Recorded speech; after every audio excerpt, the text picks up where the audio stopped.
सासू माँ बदल गई।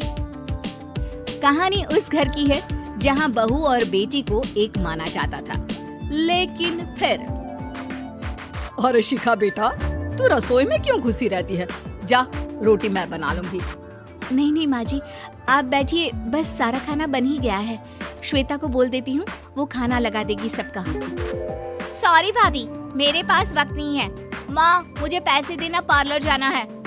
हाँ हाँ चली जाना, भाभी को भी ले जाना। वो भी जाने को बोल रही थी पार्लर, पर पहले ना मदद कर दे उसके खाना लगाने में। देख माँ, वो बहू है, उसे बहू रहने देना, इतना सर पर मत चढ़ा भाभी को। श्वेता, ज्यादा मत बोला कर। बहू और बेटी में कोई फर्क नहीं होता है। जा जाकर काम कर। ननद को माँ का भाभी से इस तरह प्यार करना बिल्कुल अच्छा नहीं लगता।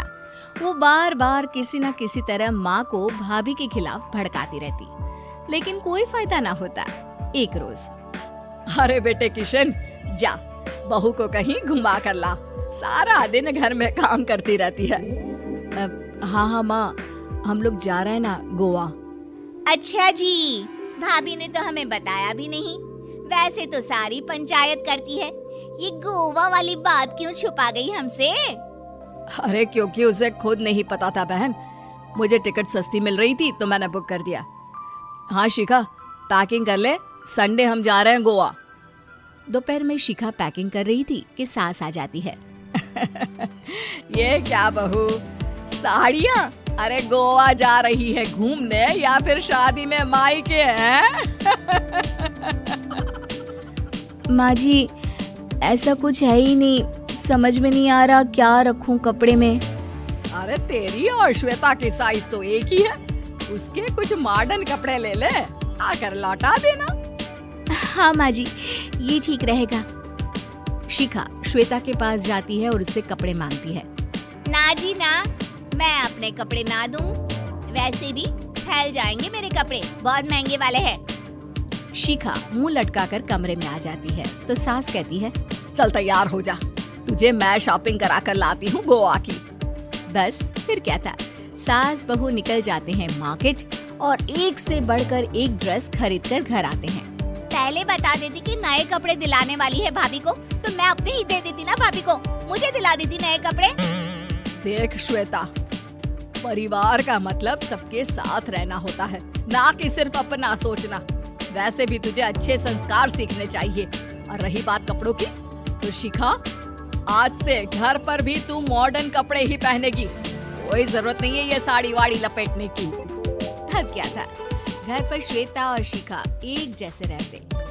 एक बार पड़ोसन आती है। अरे बेटा, अपनी माँ को तो बुलाना, जरा बात करनी है। शिखा सास को बताती है और रसोई में चली जाती है। ये आपकी बेटी बहुत बड़ी हो गई है, इसके लिए एक रिश्ता है, कहो तो बता दूं। ये बेटी नहीं बहू है, घर में सब एक जैसा ही रहता है। वैसे मेरी बेटी भी बड़ी हो गई है, कोई रिश्ता हो तो जरूर बताना। पड़ोसन रिश्ता लेकर उन लोगों के घर आती है। तब श्वेता की होने वाली सास कहती है, तो ये घर है, कितने मंजिल का है? और ये बहू ने आपकी क्या पहन रखा है, जीन्स टॉप?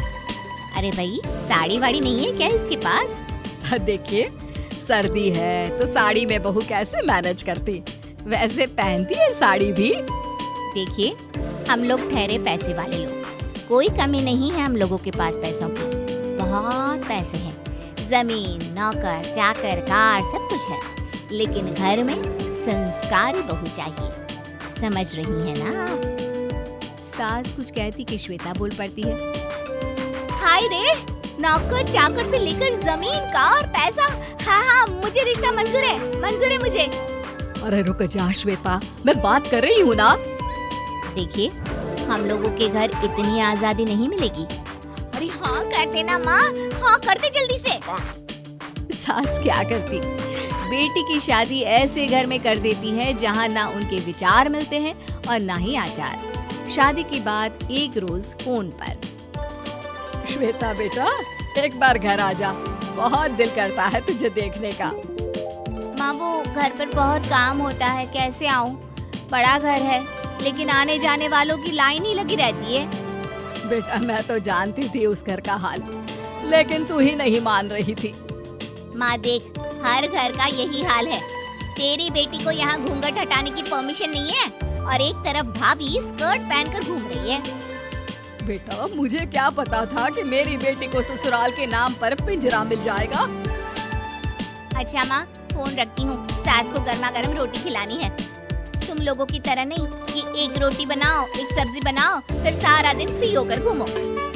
सास फोन तो रख देती है, लेकिन सोच में पड़ जाती है कि एक तरफ बेटी जिसे कोई आजादी नहीं, वहीं दूसरी तरफ बहू जिसे देखकर लगता ही नहीं कि उसकी शादी भी हुई है। अगले रोज। शिखा, अरे ओ शिखा। हाँ माँ, क्या हुआ? कुछ चाहिए आपको? मैं जिम जा रही थी। जिम के कपड़ों में बहू को देखकर सास को घूंघट में अपनी बेटी का ख्याल आता है। देख बहू, घर में बहू की तरह रहा कर। इतने टाइट कपड़े पहनकर जिम जाना पसंद नहीं मुझे। जा जाकर रोटी बना। रोटी? माँ अभी तो शाम के 6 बजे हैं। इस वक्त रोटी? अब क्या मेरे खाने पीने पर भी पहरा है? अरे जब मर्जी तब मैं अपने घर में खा भी नहीं सकती क्या? बहू को अजीब लगता है। वो समझ नहीं पाती कि जो सास कल तक इतनी सपोर्टिव थी, उन्हें अचानक से क्या हो गया। वो किचन में जाती है, गरम रोटी के साथ 2 तरह की सब्जी, रायता, सलाद सब लेकर सास के पास आती है। माँ जी, खाना। इतना सारा खाना? राक्षस समझा है क्या मुझे? रोटी मांगी थी मैंने गर्मा गर्म बस। पर माँ जी, रोटी खाती किससे आप? सब्जी तो बनानी थी ना।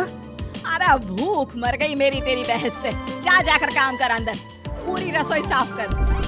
बहू अंदर चली जाती है। थोड़ी देर में श्वेता घर आती है। अरे शिखा जल्दी से चाय ला, पकवान बना, मेरी बेटी आई है। अरे नहीं नहीं माँ, ड्राइवर बाहर खड़ा है। मैं तो घर का कोई सामान खरीदने के बहाने यहाँ आ गई हूँ। मुझे जाना होगा। अरे बेटा, पर कितने दिनों बाद देख रही हूँ तुझे। रहने आ जाना 2-4 दिन के लिए। आ जाऊंगी माँ, जब मेरी सास मरेगी तब। मैं तो रोज मन्नत मानती हूँ कि मेरी सास मर जाए तो अच्छा है।